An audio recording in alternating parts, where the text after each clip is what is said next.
जय हिंद।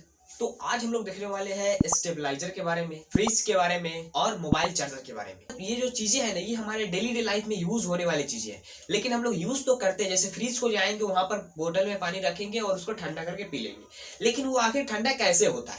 एक चीज आप लोग नोटिस कर रहे होंगे, फ्रिज जो होता है ना, यानी रेफ्रिजरेटर जो होता है ना, उसकी जो आजू बाजू वाला होता है पार्ट, वो गर्म होता है, देखिएगा। और उसके अंदर ठंडा कैसे होता है? आखिर वो पार्ट गर्म है, वो बॉडी गर्म है, तो वो ठंडा कैसे कर रहा है, इसके बारे में आज देखने वाले हैं। और जो मोबाइल चार्जर है ना, डायरेक्ट तो हम लोग करंट को ले आकर चार्ज कर सकते थे वायर जोड़कर, लेकिन आखिर हम लोग मोबाइल चार्जर क्यों लगाते हैं, इसके पीछे का भी रीजन मैं आप लोगों को बताऊंगा। और आप लोगों को एक चीज बता दूं कि स्टेबलाइजर कैसे काम करता है, स्टेबलाइजर का आखिर काम क्या होता है, उसके बारे में मैं आप लोगों को बताऊंगा। तो चलिए आज को सबसे पहले स्टार्ट करते हैं, रेफ्रिजरेटर कैसे काम करता है। देखिए, किसी भी फ्रिज को बनाने के लिए हम लोगों को कम से कम 4 पार्ट की जरूरत पड़ती है। 4 पार्ट की, बेसिक पार्ट नहीं तो बहुत सारा लगता है, लेकिन बेसिक पार्ट बता रहा हूँ क्या क्या होता है। सबसे पहले आप लोगों को एक चीज का जरूर पड़ेगा, कंप्रेसर का, ठीक, और एक रेफ्रिजरेटर का जो एक तरह का गैस होता है, और एक चीज आप लोगों को कंडेंसर का जरूरत पड़ेगा, और एक इवोपरेटर का जरूरत पड़ेगा। सबसे पहले देखते हैं कि कंप्रेसर का आखिर काम क्या होता है। जो कंप्रेसर का काम होता है ना, बेसिकली क्या होता है कि कंप्रेसर को हम लोग बोलते हैं हार्ट। कैसा हार्ट होता है? जैसे ह्यूमन में एक हार्ट होता है, क्या चीज सर्कुलेट करने के लिए, ब्लड को सर्कुलेट करने के लिए, उसी तरह रेफ्रिजरेटर यानी फ्रिज में जो हार्ट होता है वो क्या होता है? कंप्रेसर होता है, ठीक है, कंप्रेसर होता है। और वो जो कंप्रेसर होता है ना, वो क्या सर्कुलेट करता है? तो वो रेफ्रिजरेंट को सर्कुलेट करता है, जो एक तरह का लिक्विड बोल सकते हैं उसको, लिक्विड और गैस टेम्परेचर के हिसाब से वो अपना जो होता है ना स्टेट चेंज कर लेता है। बेसिकली वो क्या करता है कंप्रेसर, कि जब उसमें क्या जाएगा, रेफ्रिजरेंट जाएगा, तो उसका प्रेशर बढ़ जाएगा। और हम लोग थर्मोडाइनमिक्स में पढ़े हुए, क्लास 11th में जो स्टूडेंट्स आ गए होंगे, थर्मोडाइनमिक्स पढ़ चुके हैं, तो उसको पता होगा कि यदि हम लोग प्रेशर को बढ़ाएंगे तो क्या होगा, टेम्परेचर भी इंक्रीज करता है। उसी तरह यहाँ पर भी यूज होता है क्या, तो यहाँ पर यूज होता है जब वो रेफ्रिजरेंट जो होता है ना, वो सर्कुलेट करता है तो उसका प्रेशर बढ़ता है, प्रेशर बढ़ने की वजह से वहां पर टेम्परेचर बढ़ता है और वो गर्म होने लगता है।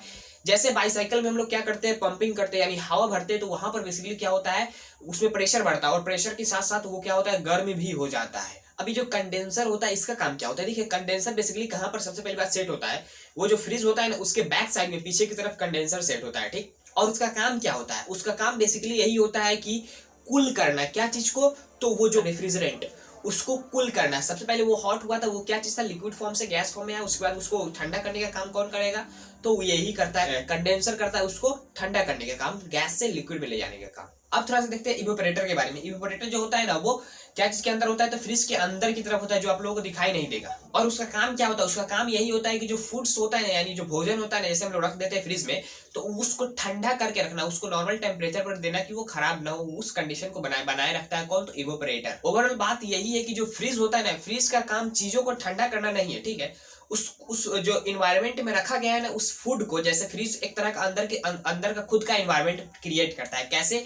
वो बेसिकली क्या करता है, अंदर की तरफ जब हम लोग फ्रिज को बंद कर देंगे, ऑफ कर देंगे, इलेक्ट्रिसिटी नहीं भेजेंगे, तो वहां पर बेसिकली क्या होगा, वो गर्म होने लगता है। नॉर्मल टेम्परेचर जैसे बाहर की तरफ होगा, उसी तरह होने लगता है। अब बेसिकली वहां पर क्या होता है, वो जो गर्म टेम्परेचर अंदर की तरफ चला गया ना, हीट एनर्जी चला गया ना, उस हीट एनर्जी को निकालने का काम कौन करता है?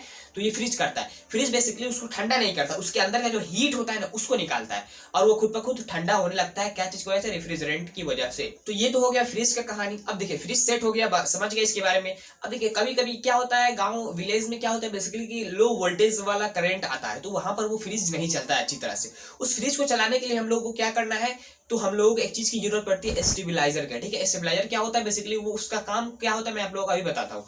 बेसिकली क्या होता है वहां पर कि वो जो स्टेबलाइजर होता है ना, वो क्या काम करता है, तो वो करता है वोल्टेज का फ्लक्चुएशन। फ्लक्चुएशन का मतलब क्या होता है वोल्टेज का, कि वो आगे पीछे करता है वोल्टेज को। वो एकदम मतलब 0 है उसको 100 कर देगा, ये नहीं करता है। जैसे 80 है तो उसको 85 कर देगा, 90 कर देगा, 10 5 आगे पीछे करता है। तो बेसिकली क्या होता है, जैसे मान लेते हैं 240 वोल्ट की जरूरत है, और आपको आ रहा है 210 वोल्ट, 220 वोल्ट, इस तरह आ रहा है।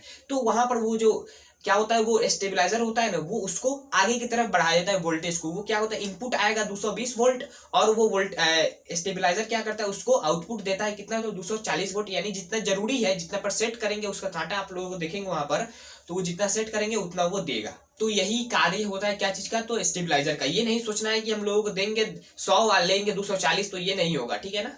जो मोबाइल चार्जर होता है ना, उसका बेसिकली क्या काम होता है। बेसिक काम मैं आप लोग बताऊंगा तो आप लोग हिल जाइएगा क्या काम होता है। देखिए वो क्या चेंज करता है, तो एसी को डीसी में चेंज करता है, यानी जो अल्टरनेटिंग करंट हम लोग देखिए घर में जो करंट आता है वो अल्टरनेटिंग करंट होता है, और अल्टरनेटिंग करंट को क्या चीज में कन्वर्ट करता है, चार्जर, मोबाइल चार्जर, तो डीसी में यानी डायरेक्ट करंट में। क्योंकि हम लोगों को जो बैटरीज होता है ना उसको चाहिए डायरेक्ट करंट स्टोर करने के लिए एनर्जी, तो वो क्या करता है उसको कन्वर्ट कर देता है डायरेक्ट करंट में।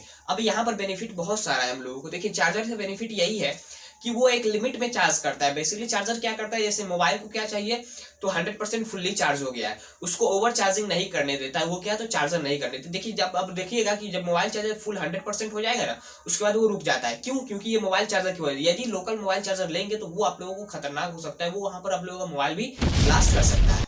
तो इसके बारे में बहुत सारी चीजें हैं। तो आई होप आप लोगों को ये सारी कंसेप्ट समझ में आ गई होगी। समझ में आए तो इस वीडियो को लाइक कर देना, और चैनल पर नए चैनल सब्सक्राइब कर लीजिएगा। चलते, जय हिंद, जय भारत।